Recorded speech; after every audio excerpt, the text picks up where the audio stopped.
Praise the lord. ఈరోజు ప్రార్థన గురించి అయితే తెలుసుకుందాం. ప్రార్థన మనల్ని పాపం నుండి దూరం చేస్తుంది. దేవునికి మరింత దగ్గర అయ్యేలాగా చేస్తుంది. దేవుని ప్రెజెన్స్ మనం ప్రార్థన చేయడం ద్వారా ఎప్పుడు మనతోనే ఉంటుంది. నువ్వు ప్రార్థించి చూడు. నువ్వు నా జీవితంలో ఇవి జరుగుతాయా అని అనుకున్న కార్యాలు కూడా అవి చాలా సింపుల్గా దేవుడు నీ జీవితంలో జరిగిస్తాడు.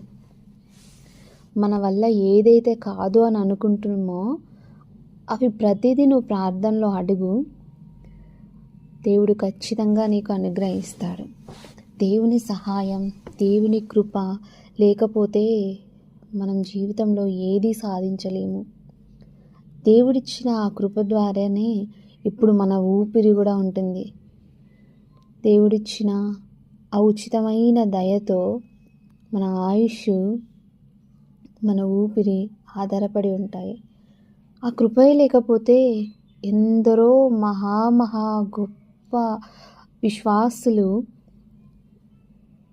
చనిపోతున్నారు. కానీ దేవుడు నీ అందు దృష్టి నిలిపి నీకు ఆయుష్ను, ఆరోగ్యంను, ఊపిరిని అనుగ్రహించాడు. కాబట్టే ఈరోజు నేను, మీరు, మనమందరం సజీవ లెక్కలో ఉన్నాము. మనం చేసే ప్రతి పనిని ప్రార్థనతోనే ప్రారంభించాలి.